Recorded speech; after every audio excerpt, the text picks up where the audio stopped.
श्री कृष्णा श्री कृष्णा श्री कृष्णा श्री कृष्णा। गुरुर्ब्रह्मा गुरुर्विष्णु गुरुर्देवो महेश्वरः गुरु साक्षात् परं ब्रह्म तस्मै श्री गुरवे नमः। तस्मै श्री गुरवे नमः। हम लोगों के ध्यान तीन स्थानों पर रहते हैं।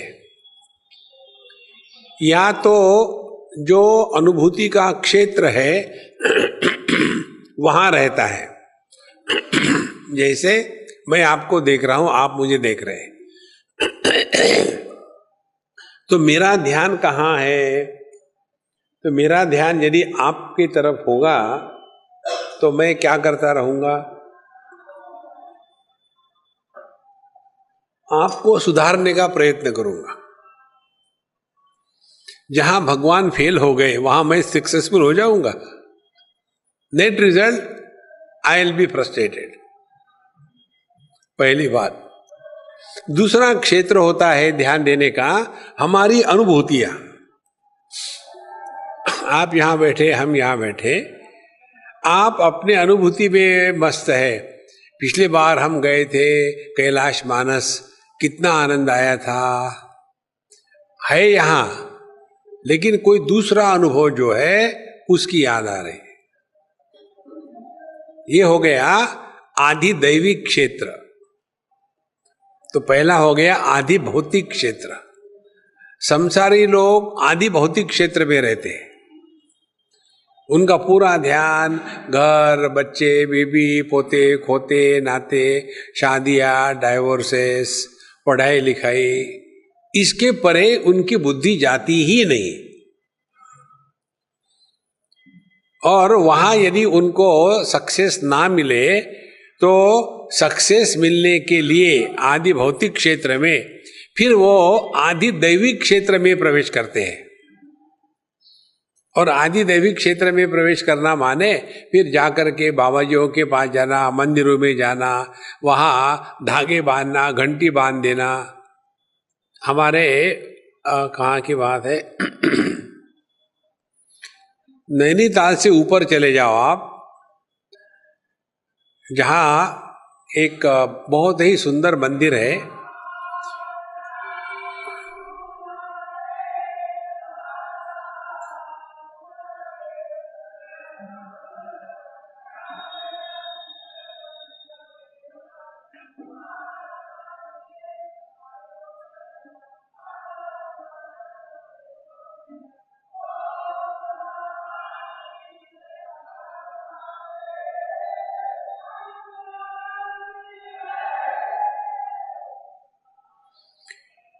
वहाँ उस मंदिर की विशेषता ये है, वहाँ जाने के बाद आप अपनी जो भी भाषा हो, हिंदी, अंग्रेजी, गुजराती, मराठी, तेलुगु, तमिल, जो भी भाषा हो, उस भाषा में आप अपनी जो कंप्लेन है, इच्छा है, वो लिख दो।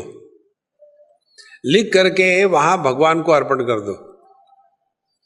वहाँ लोग ऐसा लिख करके, वहाँ काफी पेड़ है और मंदिर के अगल बगल में जगह है, वहाँ लटका देते खुले में। कोई भी जाके पढ़ सकता है उसको। लिख दिया। और लोगों की मान्यता यह है कि उनकी इच्छाएं पूरी होती है। आप ध्यान से सुनना, आधि भौतिक जगत को लेकर की हमारी इच्छाएं हैं, लेकिन आधि भौतिक क्षेत्र में हम अपनी इच्छाओं को पूरा करने का सामर्थ्य नहीं रखते। तो फिर हम क्या करेंगे? हम आधि दैविक क्षेत्र में जाएंगे और वहां से उस परमात्मा की, ईश्वर की, देवी की, देवता की शक्ति को जागृत करके अपनी आधि भौतिक इच्छा को पूरा करेंगे। देखो, जैसे हमारे पास पैसे नहीं है तो हम क्या करेंगे? पैसे तो चाहिए, इच्छा तो बहुत है, लेकिन है ही नहीं, क्या करें? तो फिर अमीर आदमी के पास जाएंगे। इसी प्रकार से हमारी सभी के सभी इच्छाएं दुनिया को लेकर के होती है। तो ये आधि भौतिक क्षेत्र में हम फंसे हैं। और यहाँ की इच्छा पूरी करने के लिए हम आदि दैविक क्षेत्र में प्रवेश करते हैं। उपवास करेंगे एकादशी का, द्वादशी का, उसके बाद मंदिर में जाके घंटे बांधेंगे, चक्कर काटेंगे, नमस्कार करेंगे। जितनी ज्यादा लंबी लिस्ट उतना ज्यादा लंबा नमस्कार। देखो, एक बार हम शिरडी साईं बाबा के मंदिर में गए थे शिरडी में, तो हम बाबा जी होने के कारण हमको फट से एडमिशन मिल जाती है, लाइन में नहीं खड़ा रहना पड़ता, और हमको वहाँ के लोग जानते भी हैं। हम वहाँ गए, हमारे साथ 2-4 कमंडलू थे, वो भी आ गए हमारे साथ। तो हम वहाँ गए, मत्था टेका और निकल पड़े। तो एक कमंडलू कह रहे, स्वामी जी आपको तो वहाँ खड़ा रहने का टाइम मिलता है, चांस मिलता है, आप वहाँ खड़े भी नहीं रहते। मत्था टेका, नमस्कार किया, निकल गए, और उन्होंने आपको नरेल दिया और माला पहनाई, उतना ही बस। हमको तो वो धक्का मार के निकालते तब हम निकलते हैं, आपको क्यों वहां नहीं रुकना है? हमने कहा देखो, जिसको ज्यादा डिमांड है वो ज्यादा रुकता है, वहां कम डिमांड है कम रुकता है। तो हमारी जो इच्छाएं है उसको पूरा करने के लिए ही हम मंदिरों में जाते हैं। देखो संतो, अगले बार मंदिर में जाओगे तो अपने अंदर झांक के देखना, हम किस लिए मंदिर में जा रहे हैं। और यदि वहां जाके क्या करना चाहिए ये पूछना है तो हम आपको बतावे। मंदिर जाओगे तो भगवान से एक ही चीज मांगना, और वो चीज ये है कि हे भगवान, हमारा अंतःकरण इतना शुद्ध कर दो कि उसमें मजाक में भी, किसी के भी प्रति, नींद में भी, सपने में भी एक बार भी घृणा या द्वेष का भाव निर्माण न होवे। जिस अंतःकरण में घृणा द्वेष होता है वहां परमात्मा प्रकट नहीं होते। तब हम आध्यात्मिक साधक है। देखिए, 2 बातें समझ ली होगी आपने। आदि भौतिक क्षेत्र में इच्छा को पूरा नहीं कर सकते तो मंदिरों में गए, आदि दैविक क्षेत्र में उपासना करें। उपासना करके यदि हमने आदि भौतिक क्षेत्र की इच्छाओं को पूरा करने के लिए गए तो हम संसारी है। और यदि हम मंदिर में इसलिए गए ताकि हमारा अंतःकरण शुद्ध हो जाए, ताकि हम अपने स्वरूप को पहचान सके, तब हम आध्यात्मिक साधक है और आध्यात्मिक जगत में प्रवेश कर रहे। देखो, तो या तो हम आदि भौतिक क्षेत्र में भटकते हैं या तो आदि दैविक में, लेकिन हमको प्रवेश करना है आध्यात्मिक क्षेत्र में। और आध्यात्मिक क्षेत्र का प्रवेश क्या है? कस्त्वं कोहम कुतमायातः कामे जननी को मेतातः इति परिभावय सर्वमसारम विश्वम त्यक्त्वा स्वप्न विचारम भज गोविंदम भज गोविंदम। ये है आध्यात्मिक क्षेत्र में प्रवेश। और इस आध्यात्मिक क्षेत्र में प्रवेश करने के लिए ध्यान से सुनना, हमने जो बाहर के आलम्बन लेकर के यहां तक आए हैं, उन आलम्बनों का त्याग होना आवश्यक है। देखो, हम यहां इस अंध विद्यालय तक आ गए, कैसे आए? कार से। बहुत बढ़िया। कार कितने की आपकी? अरे हमारी कार 10 लाख रुपए की है। बढ़िया है, तो बाहर रखो। नहीं, लेकिन हम इतनी महंगी कार बाहर कैसे रखेंगे, अंदर ले आएंगे? नहीं, उसकी एक मर्यादा है, उसके आगे कार की एंट्री नहीं। अच्छा महाराज, फिर और आगे कैसे आए? फिर हम चप्पल पहन के आए। चप्पल हमारी बड़ी महंगी है, इसीलिए हमने उसको अपने नीचे ही रखी है, बैठने के लिए अलाउड नहीं है। चप्पल बाहर रखो। तो कार एक प्रयोजन के लिए है, और प्रयोजन पूरा हो गया उसको छोड़ो। देखो, चप्पल एक प्रयोजन के लिए है, वो प्रयोजन पूरा हो गया, छोड़ो। त्यागे नहीं कि अमृतत्व मानसो। ये सब आवश्यक है, हम नहीं कहते आवश्यक नहीं है, लेकिन प्रयोजन पूरा होने के बाद पकड़ के मत रखो। देखो, तो फिर हम अध्यात्म में प्रवेश करते हैं। अब अध्यात्म में क्या छोड़ना है, ध्यान से सुनना, केवल अपनी गलत धारणाओं का त्याग करना है और कुछ नहीं करना। और 4 गलत धारणाओं का बोझा हम उठा रहे हैं। एक गलत धारणा अपने बारे में, दूसरी गलत धारणा जगत के बारे में, तीसरी गलत धारणा ईश्वर के बारे में, और चौथी गलत धारणा आध्यात्मिक साधना के बारे में। देखो, ये गलत धारणाओं में रहना यही संसार है। गलत धारणाओं से निकलने का प्रयत्न करना ये साधना है, और गलत धारणाओं से निकल जा करके अपने स्वरूप में निष्ठावान होकर के जीना, यह आध्यात्मिक जीवन है। अब देखो, इनमें से हम क्या कर रहे हैं। जैसे आज हम गए थे कहीं सुबह सुबह, तो हमारे ड्राइवर साहब को पता है रास्ता, जगह पता है, तो किसी को पूछने की जरूरत नहीं, सीधा आदमी जाके पहुंच जाता है वहां। इसी प्रकार से हम आध्यात्म में प्रवेश करते, मालूम ही नहीं किस लिए कर रहे हैं, destination is not known. Meditation को बैठेंगे, लेकिन ध्यान करना किस लिए करना, क्या करना, कहाँ जाना, कहाँ, कुछ भी पता नहीं। देखो, इसीलिए ये बात स्पष्ट कर लो, 3 बातें। आदि भौतिक क्षेत्र आवश्यक है एक मर्यादा तक, उसका त्याग करना है।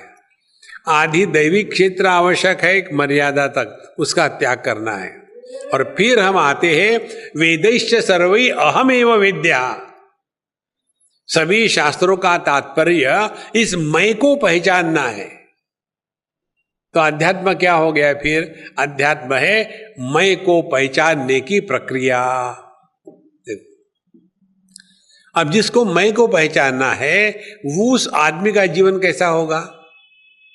क्या आप बैठे हो, उदास है मन, या गुस्से में है, फ्रस्ट्रेटेड है, या बहुत डिस्टर्ब्ड है, तो फिर हम लोग नॉर्मली कंप्लेन करेंगे, नहीं तो दूसरे को कोसेंगे।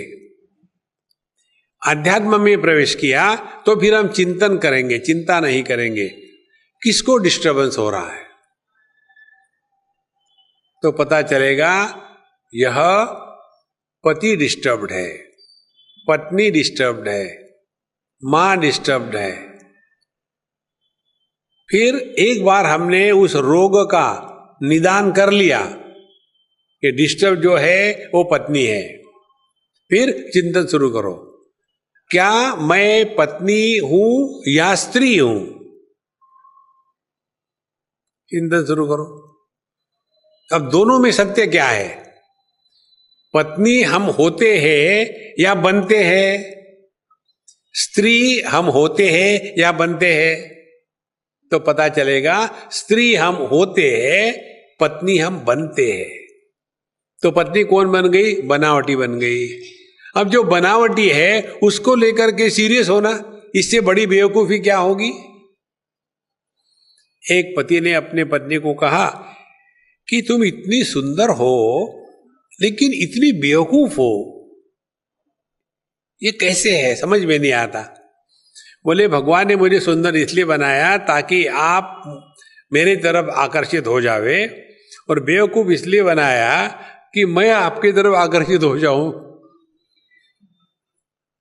देखो, इस जगत में सीरियस होने का कोई कारण नहीं है। Take life lightly. तो ये जो मैं है उसका अनुसंधान करना, यह आध्यात्मिक क्षेत्र का विषय है। बाकी का भगवान कौन है, दुनिया कैसी है, क्या है, ये सब अपने आप ठीक हो जाएगा।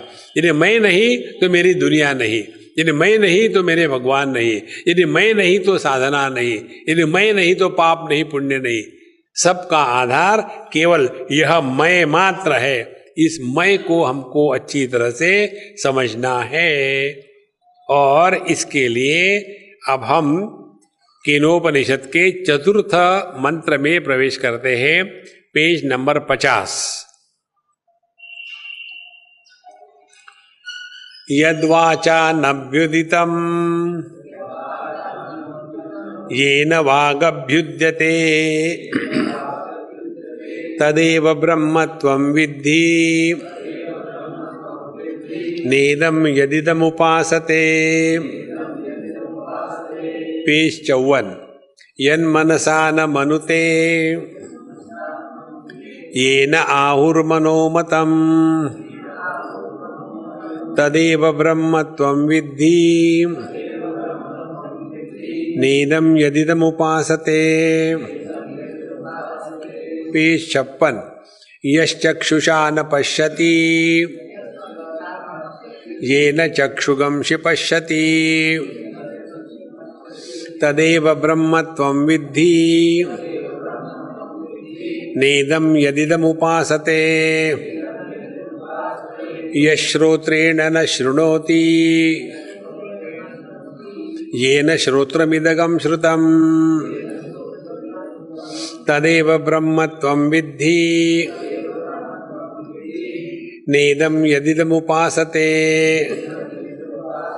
यत्प्राणेन न प्राणिति येन प्राण प्रणीयते तदेव ब्रह्मत्वं विद्धि नेदं यदिदमुपासते। अब इस आध्यात्म का अभ्यास हमको बता रहे हैं। देखो, अभी हमको हमारे उमेश जी ने प्रश्न पूछा था ध्यान के बारे में। देखो, जब आप नींद लेने को जाते हो कि मुझे सोना है, मुझे सोना है, तो कितनी परेशानी होती है। और यदि आप बहुत थक गए हो तो बैठे बैठे सत्संग में भी आदमी सो जाता है। तो हम नींद को नहीं जाते, नींद हमको खींच लेती है क्योंकि शारीरिक थकावट आ गई। इसी प्रकार से जब हमारा मन चिंतन करके इतना सूक्ष्म हो जाता है कि अब जगत के किसी भी वस्तु व्यक्ति के प्रति एक भी वृत्ति निर्माण नहीं होती, लेकिन नींद भी नहीं है, ऐसी जो मन की स्थिति है, उस स्थिति में हम अंदर खींचे जाते हैं। उसको कहते हैं ध्यानमय जीवन। फिर हम ध्यान करते नहीं। देखो, जैसे छोटे बच्चे खेलने में लग जाते हैं तो इतने उसमें वो मस्त हो जाते हैं कि बाहर गर्मी है, ठंडक है, भूख है, कुछ उनका भान नहीं रहता। यही बात यहां बताते हैं कि आप चिंतन करो। यद वाचा नभ्युदितम, जो वाणी के द्वारा प्रकाशित नहीं होता। देखो, माने वाणी जिसका वर्णन नहीं करती। यतो वाचो निवर्तन्ते अप्राप्य मनसा सह। हमारी वाणी किसका वर्णन करती है? यदि उसमें 5 में से एक हाथ तो गुण हो, शब्द स्पर्श रूप रस गंध, कोई बड़ा सुंदर है, कोई बड़ा हार्ड है, कुछ बड़ा मीठा है, कुछ में गंदगी आ रही है, कुछ कर्ण मधुर संगीत है, जिसमें ये 5 भी गुण नहीं है, उसके लिए इंद्रिय काम नहीं करेंगे। और इंद्रिय क्या है? मन के स्थूलीकरण को ही इंद्रिय कहते हैं। तो यद वाचा नभ्युदितम, जो वाणी का विषय नहीं है, क्योंकि वाणी के बोलने के लिए कोई ना कोई गुण चाहिए, एक भी गुण नहीं है। यद वाचा नभ्युदितम, इसको ऐसा समझ लो बहुत सिंपल टेक्निक से। वाणी के जगह में इस बल्ब का प्रकाश पकड़ लो।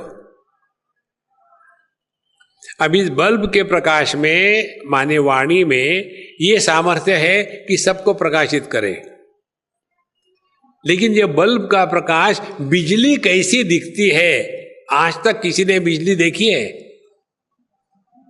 देखो, कारण क्या है? बिजली में कोई रूप नहीं, रंग नहीं, आकार नहीं, विकार नहीं, प्रकार नहीं। तो आप कितना भी प्रयत्न करो, इस बिजली के प्रकाश से बिजली को देखने का ये असफल होगा। इसी प्रकार से वाणी हमेशा अन्य के बारे में ही बोल सकती है। वाणी को बोलने के लिए कोई गुणधर्म चाहिए। यदि कुछ भी ना हो तो वाणी का भी काम नहीं कर सकती। इसीलिए यद वाचा न विद्युतम ये न वागभ्युद्यते, पर जिसके कारण वाणी में बोलने की क्षमता प्रकट हो जाती है। देखो, तो दो बातें हो गई। जो वाणी का विषय नहीं है लेकिन जिसके कारण वाणी में बोलने की क्षमता प्रकट हो जाती है, तदेव ब्रह्मत्वं विद्धि, वो है परमात्मा। अब इसमें दो चार शब्द महत्व के। विद्धि माने इसको जानो, करना कुछ नहीं है। ध्यान से सुनना, ना कर्म करना है। पुण्य कर्म करो, गोदान करो, गाय के लिए घास खिलाने के लिए 1000 रुपए दे दो, ये भी नहीं करना है। दूसरी बात, राम राम राम का जप भी नहीं लिखना है। तीसरी बात, मेडिटेशन भी नहीं करना है। केवल इसको जानो, जिसके द्वारा वाणी में बोलने की शक्ति आ रही है, लेकिन वाणी जिसके बारे में बोल नहीं सकती, उस परमात्मा को जानना मात्र है। जानना माने पहचानना। तदेव ब्रह्मत्वं विद्धि। भगवद गीता का 15वां अध्याय आखिरी में जाकर के भगवान कहते हैं, एतद् बुद्ध्वा बुद्धिमान स्यात् कृतकृत्यश्च भारत। एतद् बुद्ध्वा, इस पुरुषोत्तम को केवल जानने मात्र से जीवन में कृतकृत्यता आ जाती है। कृतकृत्यता का तात्पर्य है अब जो कुछ करना था कर लिया, अब कुछ करना बाकी नहीं है। देखो, जिसको इस जगत में कुछ करना है वो आपको कभी भी योग्य उपदेश नहीं देगा। वो आपसे देखेगा इस आदमी से कितना फायदा हो सकता है।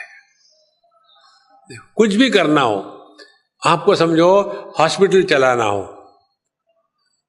तो फिर आप जाकर के देखेंगे ये अमुक अमुक है, अमीर पार्टी है, अच्छा बात करेंगे। हाँ देखो ऐसा हॉस्पिटल है, ये है वो है, यहाँ 1000 बेड लगाने हैं, हमारे पास 1 कौड़ी नहीं है, आप 10 करोड़ दे दो। अब तुम्हारे पास कौड़ी नहीं तो क्यों खोल रहे हॉस्पिटल? देखो, ये जो होता है ना, चंदा इकट्ठा करके अध्यात्म में, धर्म में जाना, ये अध्यात्म नहीं है, ये चंदागिरी है। देखो, जैसे गुंडागर्दी होती है, गुंडागिरी या क्या गांधीगिरी, वैसे ये चंदागिरी, ऐसे कुछ नहीं निकलता। इसीलिए संतो ये स्पष्ट समझ लो, अध्यात्म में इसको कोई स्थान नहीं है। ये समाज सेवा है। समाज सेवा करो कितनी करनी है। तो आप देखेंगे कितने बड़े बड़े साधु संत, इन्होंने कभी भी किसी को नहीं बताया कि तुम ऐसा ऐसा करो, क्योंकि उनका ध्यान केवल स्वरूप की तरफ था और उनके होने मात्र से जीवन में परिवर्तन आ जाता है। तो केवल इसको जानना मात्र है। तदेव ब्रह्म त्वं विद्धि, वो परमात्मा है, इसको पहचानो। अब ये मालूम है कैसे हो गया? बिजली वो है जो बल्ब के प्रकाश के द्वारा प्रकाशित नहीं होती, लेकिन जिसके कारण बल्ब में प्रकाश प्रकट होने की क्षमता प्रकट हो जाती है, वो बिजली है। उसको जानो। ध्यान से सुनना, उसको जानना है तो क्या करना पड़ेगा? तो इस प्रकाश में जो दिख रहा है वहां से अपने मन को हटाओ, उसके बाद प्रकाश की तरफ ले जाओ, फिर उस प्रकाश से भी मन को हटाओ, और फिर जो इस बल्ब में प्रकाश के रूप में प्रकट हो रहा है उधर ध्यान करो। तो क्या होगा? आपके लिए प्रकाश और अंधकार समान हो जाएगा। अब अपने में आ जाओ। हम आंखों के द्वारा रूप रंग देख रहे हैं, रूप रंग से मन को हटाओ तो आंखें बंद कर ली। अब देखा, जब आंखें खुलती है तब भी मैं हूं, जब आंखें बंद है तब भी मैं हूं। तो ये मैं कौन है? ये ना तो विषयों का समर्थक है, ना तो विषयों के अभाव से प्रभावित होता है। यह मैं विषय का होना न होना दोनों के लिए समान है। जो किसका भी विरोधी नहीं है वो परमात्मा है। तदेव ब्रह्मत्वं विद्धि। इसीलिए भिन्न भिन्न प्रकार की साधना देते हैं। पहले उदाहरण के लिए शब्द की साधना ले लो, नाद साधना। एक हमको सज्जन मिले, बैंक के रिटायर्ड आदमी, बोले स्वामी जी मैं पिछले 35 साल से नाद साधना कर रहा हूं। पहले मैंने कोई 12 साल तक क्रिया योग की साधना करी। ये क्रिया योग को बताते हैं ना, ये लाहिरी महाशय वाले, वो हमने साधना करी 12 साल तक। फिर उसमें कुछ मजा नहीं आया, उसको छोड़ दिया। फिर हमने नाद साधना शुरू करी। अब मुझे वो नाद सुनने को आता है। अब ये करते करते 32 साल हो गए। अब आगे क्या करना है पता ही नहीं, क्योंकि जिस महात्मा ने मुझे बताया था ये नाद साधना करो, वो तो चले गए। अब मैं समझ भी नहीं आता किसको पूछूं। तो मुझे लगा आप मुझे बता सकोगे, इसीलिए मैं आपसे पूछता हूं। हमने कहा रे थैंक यू बाबा, तुमने बता दिया, मैं आपको कुछ नहीं बताऊंगा। आपने एक गुरु को तो खा लिया है, आप मुझे खाने भी तुरे हो। मैं नहीं बताऊंगा, तुम गुरु खाऊ हो। देखो, जब तक आपके मन में प्रश्न उठते हैं तब तक कि आप परमात्मा से करोड़ों मील दूर हो। ये बहुत बड़ी साधना है। Don't ask questions, discover yourself. देखो, और उसके लिए मार्ग एक ही है, अपनी अनुभूतियों का विश्लेषण करें। तो पहले हमको नाद साधना बताते हैं।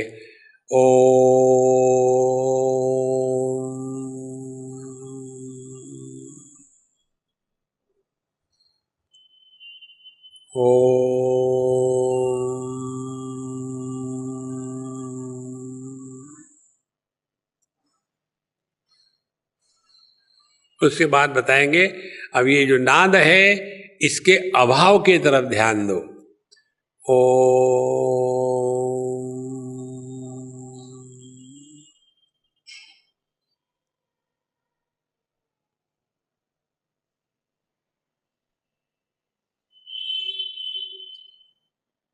जहां आपने शब्द के अभाव के तरफ ध्यान देना शुरू कर दिया, माने शांत रहो, शांत रहो, बोलो मत, सुनो मत, एकदम शांत रहो। ऐसा करते करते आदमी फिर शब्द का द्वेष करने लग जाता है। थोड़ा भी कहीं शब्द का उच्चारण हुआ, थोड़ा भी कोई घंटी घंटी बज गई तो एकदम इनका घंटा बज जाता है। तो पहले शब्द में फंसे थे, बाद में शांति में फंसे हैं। देखो, चाहे आपको लोहे के चेन से बांधा हो या सोने की चेन से बांधा हो, बंधन में तो हो ना। तो फिर पहले शब्द का होना यह समस्या थी, उससे हटने के लिए हमने शब्द का अभाव कर दिया। अब शांति में, आहा कितना शांत है, अच्छा लगता है शांत। ट्राई करो शांति में रहने का। 10 सेकंड के बाद तुरंत फोन लेकर के अपने गाने सुनना शुरू कर देंगे। देखो, तो पहले शब्द, फिर शब्द का अभाव, दोनों स्थानों में हम उपाधि को ढो रहे हैं। एक उपाधि थी शब्द का होना, दूसरी उपाधि थी शब्द का नहीं होना। लेकिन हम कौन हैं? चाहे शब्द की उपाधि रहे या शब्द की उपाधि नहीं रहे, हम पर कोई प्रभाव नहीं पड़ता। तदेव ब्रह्मत्वं विद्धि, ये परमात्मा है। अब ध्यान से सुनो, जब कोई भी जगह हम जाते हैं, घटना घटती है, चीजों को देखते हैं, तो हम अपनी तरफ देखें क्या होता है। हम उस घटना के साथ जुड़ करके कोई ना कोई कमेंट्री शुरू कर देते हैं, क्योंकि उस घटना को हमने सत्य माना है। देखो, जहां हमने किसी भी वस्तु, व्यक्ति, देश, काल, परिस्थिति, घटना के बारे में एक भी कमेंट दिया तो हमने उसको सत्य के रूप में स्वीकार किया है। तो कहां अध्यात्म है? अभी तो संसार में ही है। और फिर कैसी होगी कमेंट्री? दो प्रकार की, ये अच्छा है, ये बुरा है। तो फिर क्या करेंगे? हमारे दृष्टि से जो बुराई है उसको हटाने का प्रयत्न करेंगे। ये जितने समाज सेवक होते हैं ना, ये अपनी इच्छा अन्य पर लादने का प्रयत्न करते हैं। ये समाज सेवा नहीं होती, या अपनी अहम की पूजा होती है। देखो, जैसे उदाहरण के लिए एक हमारे मित्र है सिंधी, अब उन्होंने ये व्रत ले लिया है कि वेजिटेरियनिज्म को जरा ज्यादा बढ़ावा दे। तो हमको कहते, स्वामी जी आप अपने लेक्चर में ये वेजिटेरियन के बारे में कुछ बोला करें। हमने कहा लेकिन मैं तो नॉन वेजिटेरियन हूं, मैं कैसे बताऊं? आप नॉन वेजिटेरियन है ना? हाँ, मेरा तो विश्वास ही नहीं होता। ये आपका दोष है, मुझे क्या है। हमने कहा महाराज ये बताओ, कौन आदमी ने क्या खाना चाहिए, ये अकाउंट रखने के लिए भगवान ने आपको निर्माण किया है क्या? तुम्हारे जीवन का लक्ष्य क्या है? लोग घास खाते हैं कि मांस खाते हैं? देखो, फिर हम क्या करेंगे?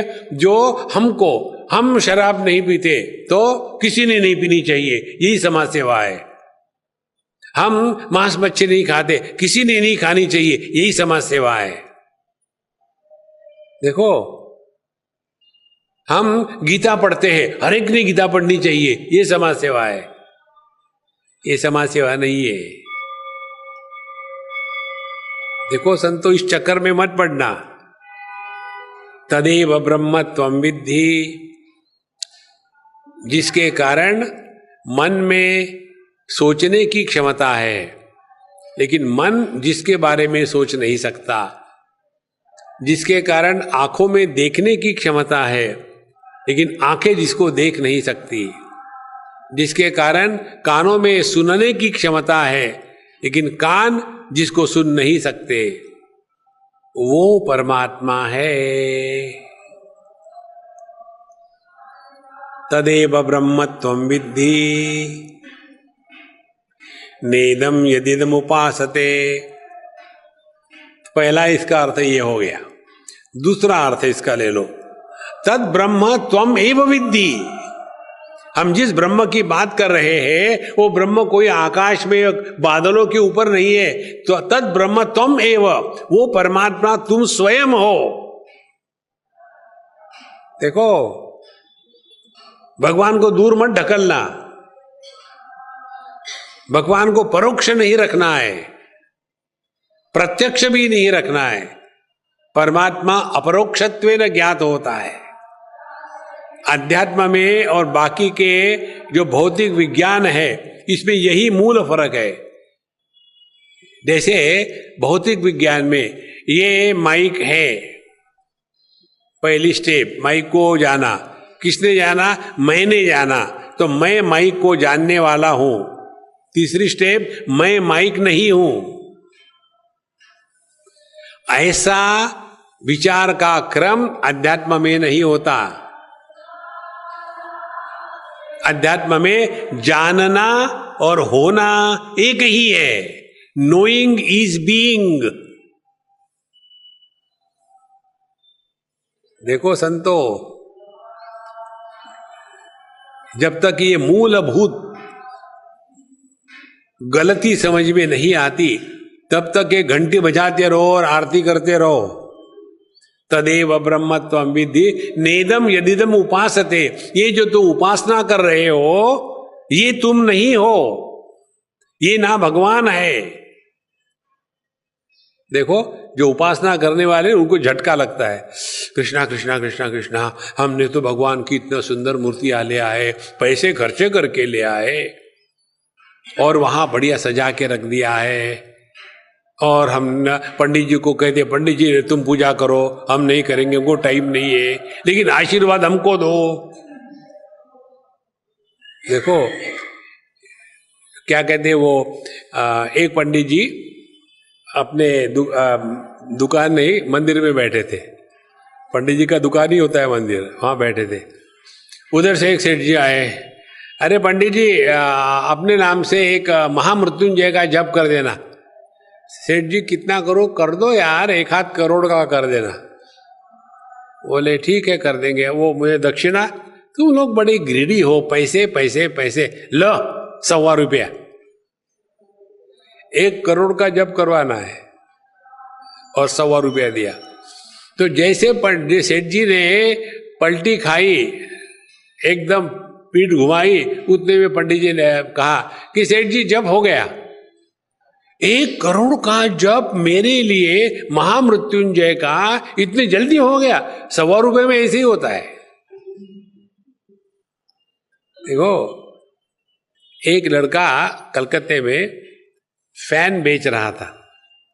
ऐसे हाथ हिलाने के फैन होते हैं ना, 2 प्रकार के फैन है। एक पंखा ले लो 10 पैसे का, दूसरा ले लो 5 रुपए का। तो एक बूढ़ी अम्मा बैठी थी, ये बच्चे सबको लूटते हैं, मुझे 10 पैसे का दे देना। हवाई तो खानी, हाँ हवा थोड़ी देर पंखा निर्माण करता है, हवा तो भगवान की है। 10 पैसे का पंखा ले लिया, 5 रुपये कौन देगा? और फिर वो लड़का घूम के आया सबको बेच बाच करके। तो ये बुढ़ाऊ गुस्सा थी, ए इधर आ जा, कैसा पंखा दिया तुमने? तो बोला क्या हो गया अम्मा, क्यों गुस्सा कर रही हो? देखो टूट गया, केवल एक बार ऐसा किया तो टूट गया। बोले अम्मा आपको पंखे से हवा लेना नहीं आती तो मैं क्या करूं, तू मुझे सिखाएगा? बोले हाँ, ये 5 रुपए का जो पंखा है ना, उसके लिए गर्दन ठीक रखो, पंखे को हिलाओ, ऐसा होता है। ये 5 पैसे का जो पंखा है, उसके लिए पंखे को पकड़ो, गर्दन हिलाओ। देखो, सस्ते में चाहिए हमको हर चीज, तो ऐसी ही मिलेगी। तदेव ब्रह्मत्वम विद्धि नेदम यदिदम उपासते। ये उपासना के द्वारा हम अपने आप को जितना बेवकूफ बनाते और किसी को नहीं बनाते।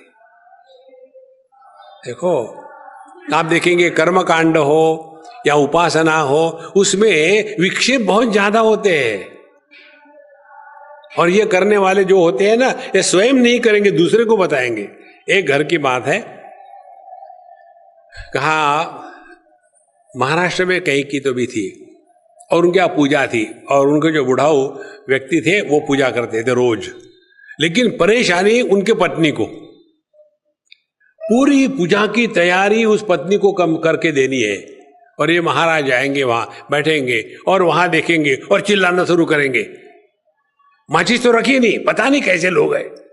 अरे दूसरे से काम करवा लेते हो और भगवान की पूजा कर रहे हो। देखो, ये उपासना नहीं होती। लेकिन हम इसी कर्मकांड में ऐसे फंसे हैं। देखो संतो, ये चिंतन करो अभी के अभी, जिसके कारण कानों में शब्द को ग्रहण करने की क्षमता प्रकट होती है, लेकिन जो कानों के द्वारा सुना नहीं जाता वह ब्रह्म है, उसको जानो और उसको ऐसे जानो कि तुम स्वयं वह ब्रह्म हो।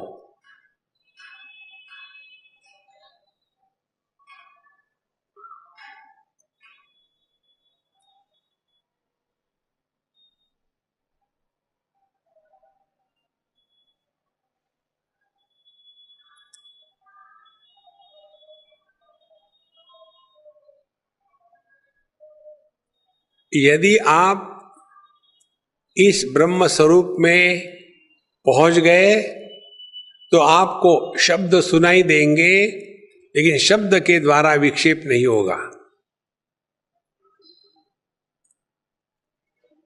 यदि आपको शब्द सुनाई नहीं दिए तो आप सो गए। शब्द का होना नहीं होना दोनों समान है।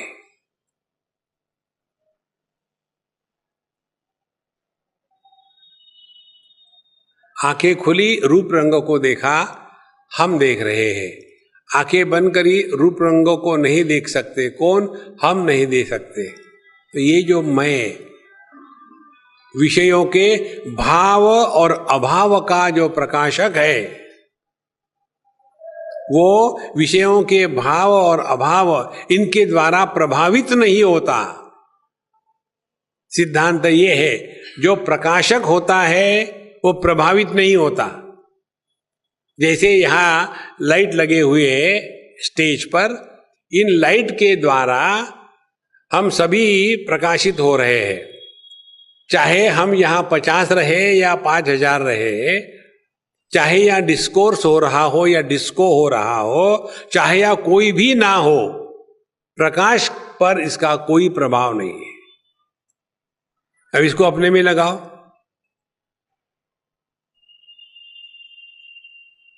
चाहे भगवान के विग्रह का दर्शन हो, चाहे एक सूअर को गंदगी खाते हुए देखो, आंखों पर कोई प्रभाव नहीं। चाहे भगवान का नाम उच्चारण सुन रहे हो, चाहे सिनेमा का गाना सुन रहे हो, कानों पर कोई प्रभाव नहीं। चाहे मन में अच्छे विचार आवे, बुरे विचार आवे, मन पर इसका कोई प्रभाव नहीं।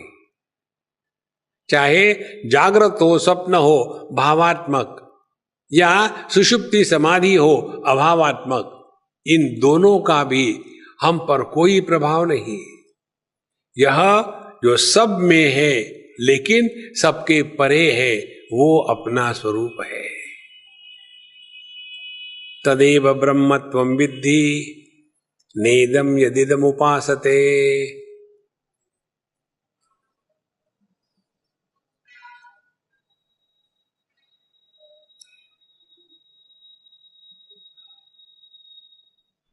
आपको कुछ करना नहीं है, आप साक्षात परमात्मा स्वरूप हो। लेकिन हम ही अपने को कहते हैं पापो हम पाप कर्मा हम। देखो, मनुष्य 2 मिनट शांत नहीं बैठ सकता, अंदर में एकदम तूफान चल रहा है। ये करना है, वो करना है, ऐसे करना है, वैसे करना है, यहां जाना है, वहां जाना है, इसका भला उसका भला। अपना तो सत्यानाश कर लिया है, अब दुनिया का भला करने जा रहे हैं। देखो, अपने जीवन का एकमात्र प्रयोजन है इसी जन्म में हमारे माध्यम से परमात्मा प्रकट होवे।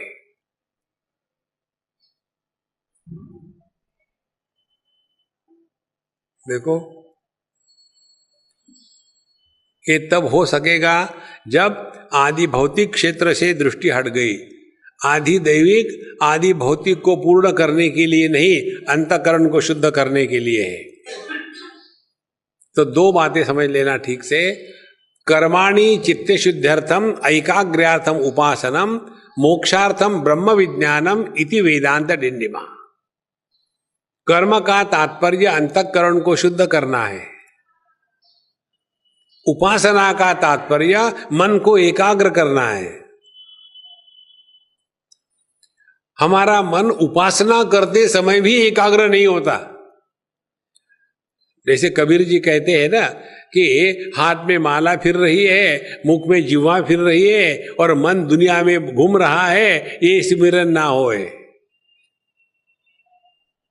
और फिर धीरे धीरे हमने अपने मन को गलत आदतें डाल दी है।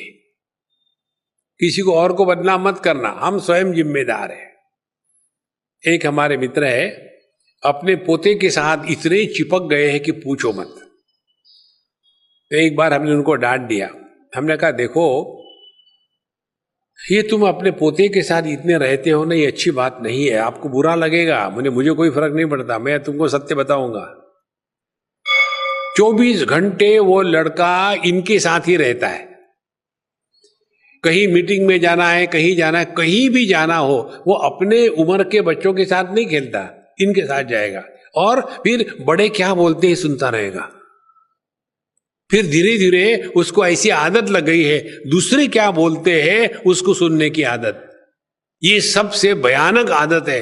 दूसरे क्या बोल रहे हैं हमको क्या लेना देना है, लेकिन वो आदत पड़ जाती है, क्या बोल रहा है, क्या बोल रहा है, अच्छा। इसी प्रकार से हमने अपने मन को बिगाड़ के रखा है। जब करने बैठेंगे, ओम नमो भगवते वासुदेवाय, ओम नमो भगवते वासुदेवाय, ओम नमो भगवते वासुदेवाय, ओम नमो भगवते वासुदेवाय, ओम नमो भगवते, जरा वो ठीक कर लेना, ओम नमो, पता नहीं कैसे नो करते, ओम नमो भगवते वासुदेवाय, ओम नमो भगवते वासुदेवाय। वो दूध वाला आया कि नहीं आज, ओम नमो भगवते वासुदेवाय, ओम नमो। धीरे धीरे हमारे मन ने सीख लिया है, जब जब करना है तब दुनिया के बारे में सोचो, भगवान के बारे में मत सोचो। हमने ट्रेनिंग दी है और फिर हम कहते हैं कि देखो हमारा मन हमारे कंट्रोल में नहीं। अरे भैया, तुमने बिगाड़ के रखा है अपने मन को। देखो, तदेव ब्रह्मत्वं विद्धि, केवल चिंतन करना है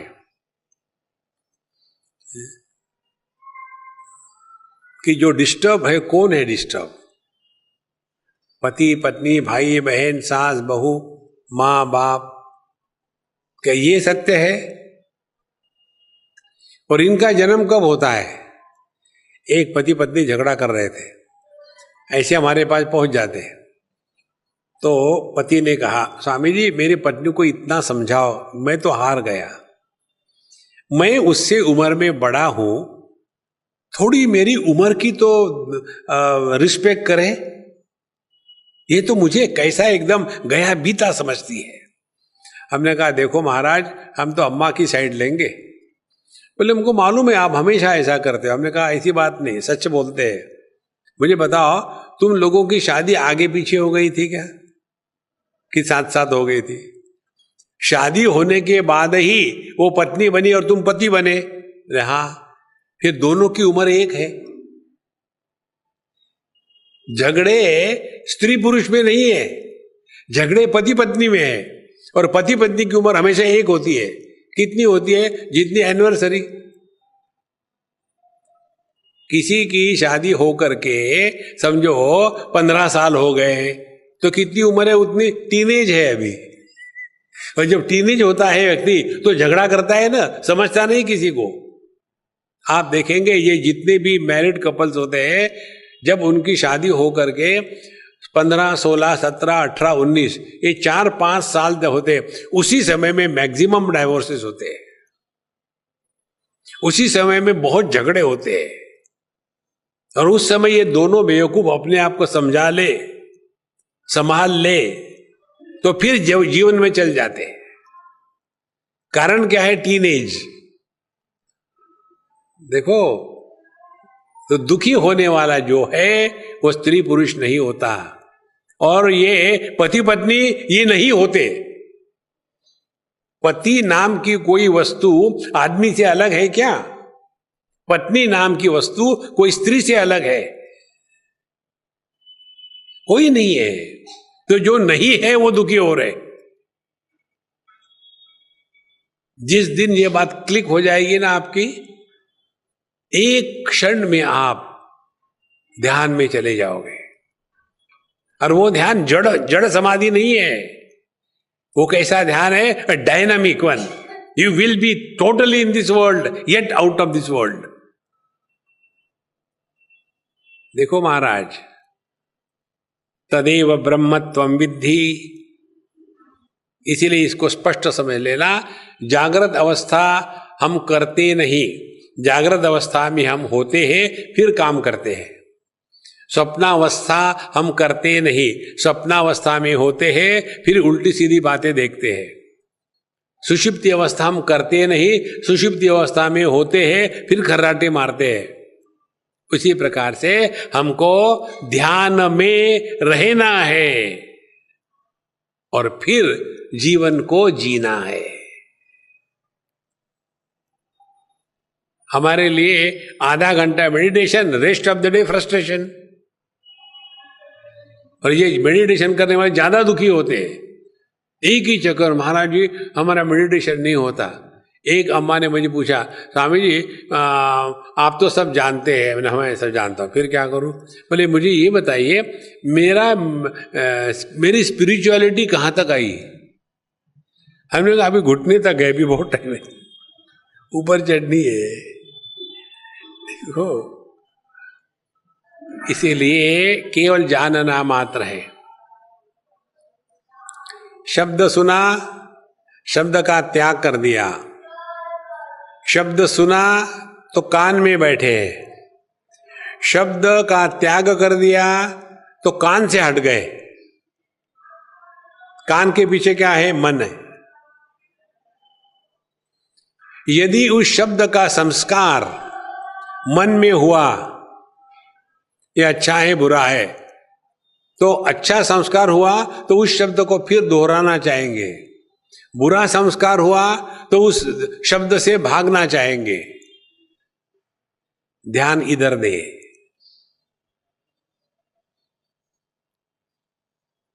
फिर पता चलेगा शब्द का महत्व. माने हम कान में बैठे हैं, शब्द को सुना ही नहीं माने हम सो गए हैं. शब्द का प्रभाव मन पर पड़ा, अच्छा बुरा, तो हम शब्द के द्वारा प्रभावित हो गए और संसार में भटक रहे हैं. और शब्द सुना लेकिन उसका प्रभाव हमारे मन पर कुछ भी नहीं है, तो हम कान और मन इन दोनों के परे चले गए. ये चार स्थितियां समझ लो.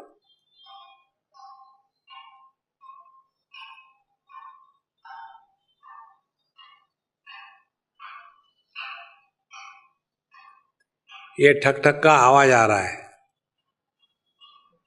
इसके द्वारा हम विक्षेपित हो गए तो कान में बैठे. इसको सुना ही नहीं तो सो गए.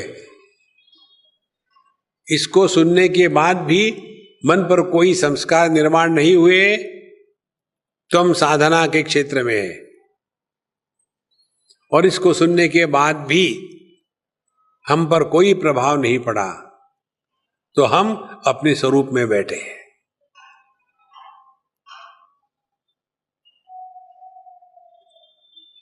इसको लेके खेलते रहो.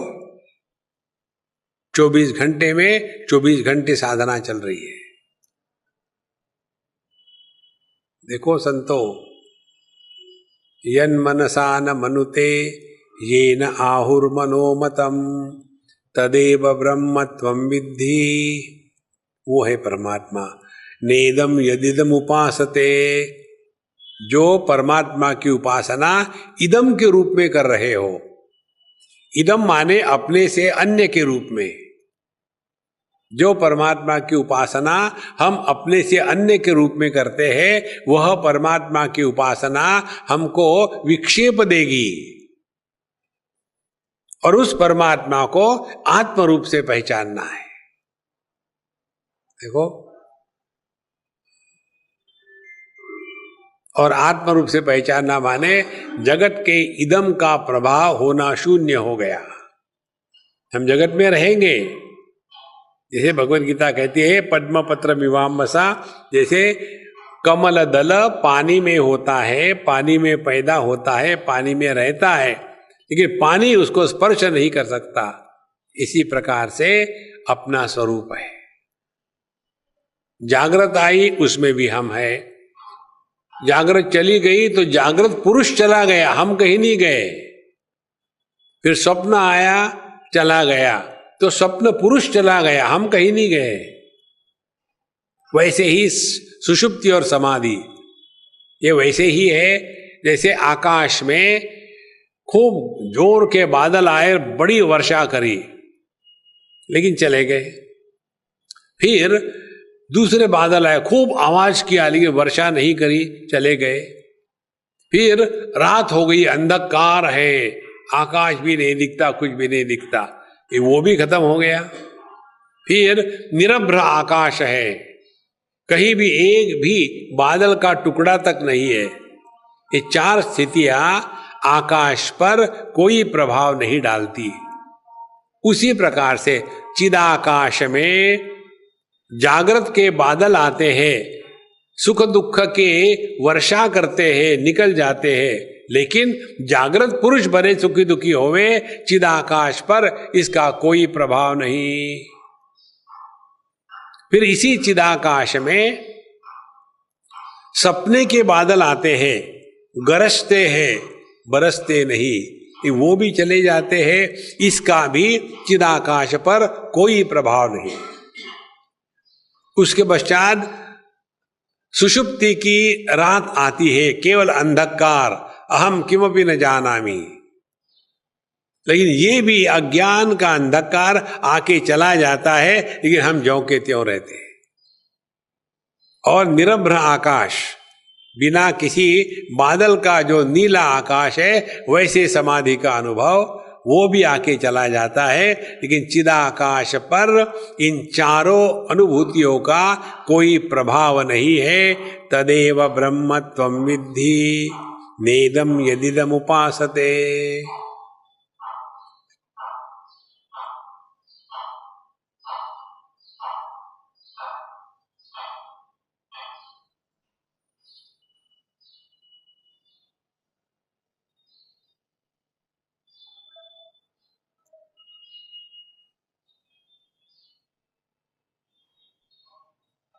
आपने कुछ नहीं किया इस समय,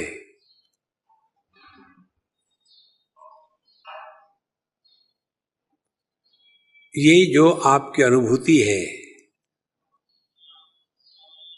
ये इस मंत्र का अर्थ है। शब्दों में नहीं, आप यदि इसका शब्दों में वर्णन करो जाओगे तो गारंटी बता दिया आप नहीं बोल पाओगे, बोलने की इच्छा भी नहीं होगी। और बोलने का प्रयत्न करेंगे तो वैसा ही होगा, गूंगे को गुड़।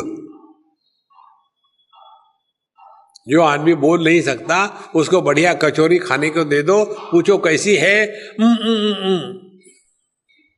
उसके बाद उसको मिठाई खाने को दे दो, कैसी है, उसके बाद शब्द ही नहीं है। इसी प्रकार से अपनी ये स्वरूप की जो स्थिति है, यतो वाचो निवर्तन्ते अप्राप्य मनसा सह, यहां वाणी का कोई व्यापार नहीं। तदेव ब्रह्मत्वं विद्धि नेदम यदिदम उपासते। इन्होंने ये 5 बार रिपीट किया है। यन मनसा न मनुते, यह चक्षुषा न पश्यति, यह श्रोत्रेण न शृणोति, 5 बार कहा है, क्योंकि इसको अभ्यास कहते हैं शास्त्र में।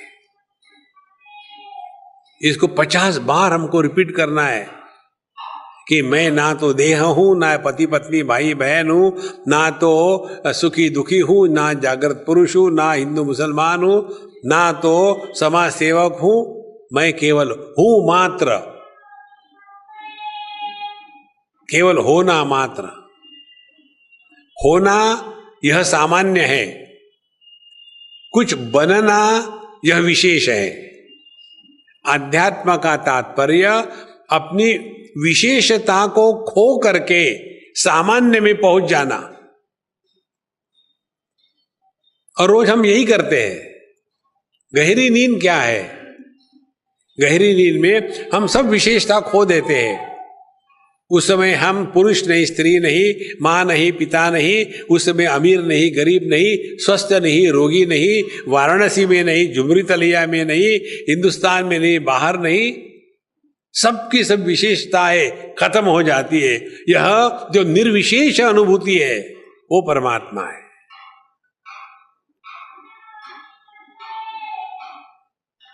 देखो, लेकिन हमको ये विशेषता का ऐसा शौक चढ़ गया है, तो फिर विशेषता क्या है? पापो हम पाप कर्मा हम विशेष बन गए। देखो, क्योंकि ध्यान केवल उपाधि में फंसा हुआ है। इसीलिए संतो कैवल्य उपनिषद में आता है, जो इस ज्ञान का अनुसंधान करता है,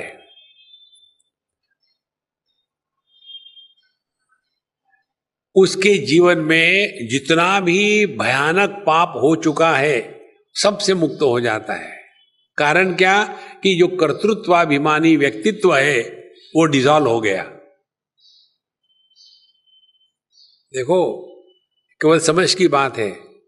समझो आप कभी अपने जवानी में या कुछ भी उम्र में आपने कुछ अच्छा बुरा काम किया, जानते हुए या न जानते हुए, और उसकी चोट आपके मन पर है।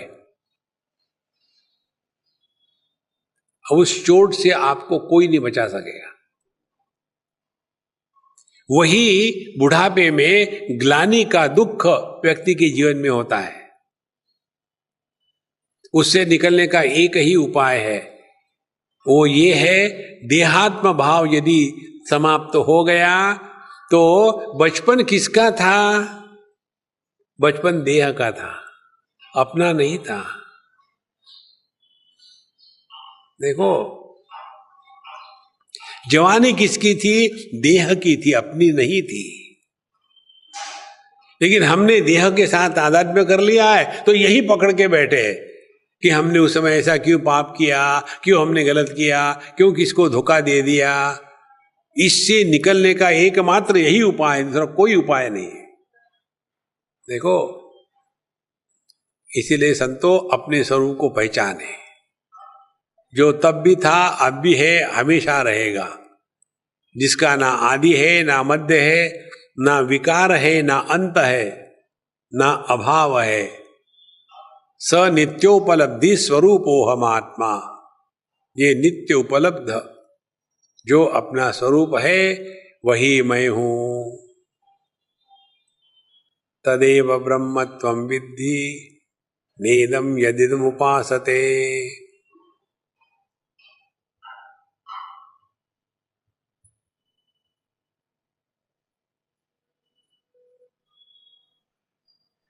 एक बार हम किसी डॉक्टर के पास गए, हमारी आंखें देख रहे थे, तो उन्होंने पूछा, स्वामी जी आपके बोलने से लगता है कि आप कुछ पढ़े लिखे हैं। हमने कहा हाँ, लिखा तो नहीं लेकिन पढ़ा हूँ, क्योंकि मुझे पढ़ने का शौक है।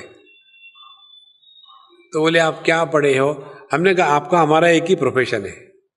अच्छा, आप भी आई डॉक्टर हैं? मैं भी आई डॉक्टर हूं, लेकिन फर्क इतना ही है, आपके पेशेंट का स्पेलिंग EYE है, मेरे पेशेंट का स्पेलिंग I.com है।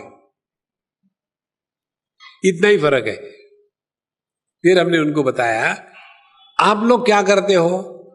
मायोपिया को ट्रीट करते हो, और हमारा जो I.com है वो भी वही रोग है, मायोपिया। माया ने इसको पी लिया है, उसको मायोपिया हो गया।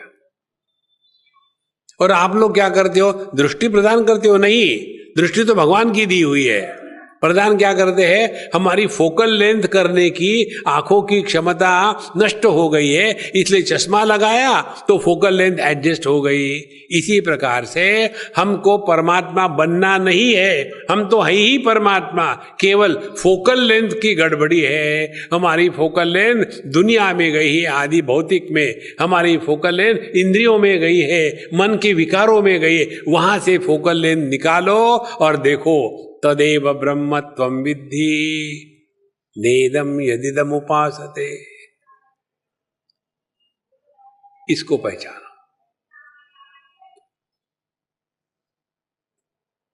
इसीलिए शास्त्रों का अध्ययन अपने दृष्टि को बदलने में होता है। जहां हमारी दृष्टि ठीक है वहां दर्शन ठीक है। दृष्टि गलत है तो दर्शन गलत है, दर्शन गलत है तो अनुभूतियां गलत है, अनुभूतियां गलत है तो जीवन गलत है। देखो,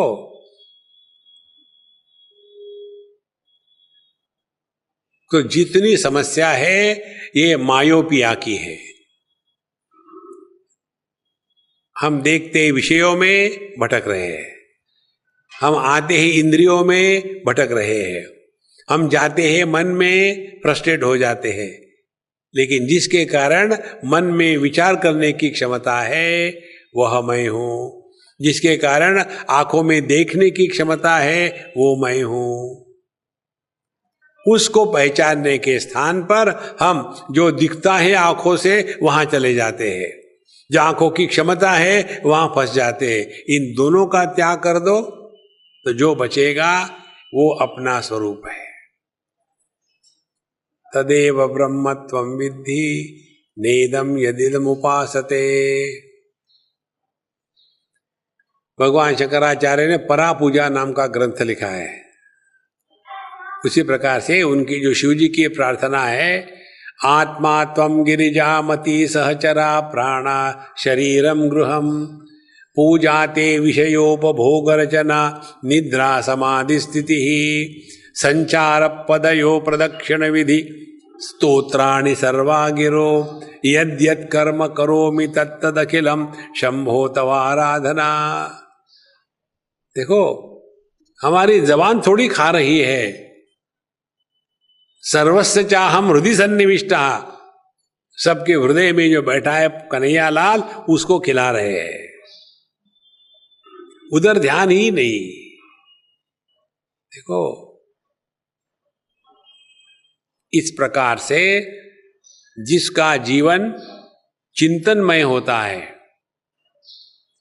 उसके जीवन का हर एक अनुभव मेडिटेशन होता है।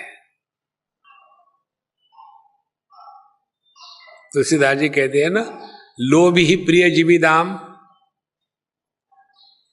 एक बार एक स्मशान घाट में हम गए थे, एक विद्यार्थी ने आत्महत्या करी थी, तो उसको जलाने के लिए ले जा रहे थे। तो थोड़ी देर के बाद हमको हमारे लोगों ने कहा, स्वामी जी हम लोग कार से जाते, आप कहाँ पैदल चलोगे? ठीक है, हम कार से गए, बैठे वहां। तो वहां स्मशान घाट में जो आदमी काम करता था वही लकड़ी भी बेचता था। उसका बच्चा बाहर खेल रहा था और वो उसका बाप, बच्चे का बाप खाना खा रहा था। दोपहर का 1-1:30 का टाइम होगा, खाना खा रहा था। तो बच्चा दौड़ के आया, कहता है, पापा पापा आप खाना खा रहे, गिराई आया, उठो जल्दी। देखो, उसके लिए कोई मरा ये नहीं, गिराई आया है। हमको हर जगह में पैसा दिखता है, संसार है, हर जगह में प्रभु दिखे, आध्यात्म है।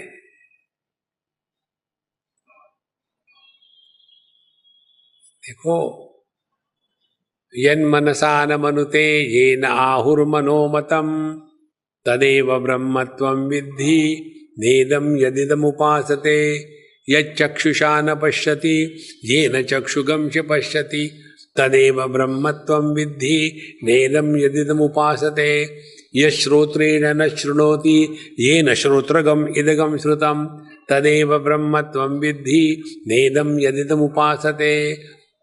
ये अभ्यास करते जाए तो ध्यान से सुनना, विषयों में रहोगे तो बहुत प्रश्न है, विषयों से हटे और इंद्रियों में आए तो उतने प्रश्न कम हो जाएंगे, इंद्रियों से हटे मन में आए तो इंद्रियों के प्रश्न खत्म हो जाएंगे, मन से हटे अपने स्वरूप में बैठे तो आपके पास एक भी प्रश्न नहीं रहेगा। तो साधना क्या हो गई? Live at zero complaint level, live at zero question level, कोई प्रश्न नहीं है। इसी को भक्ति के शास्त्र में कहते हैं, जे ही विधि राखे राम ते ही विधि रहिए। कोई पूछना नहीं ऐसे क्यों हो, ऐसे ही होता है। देखो,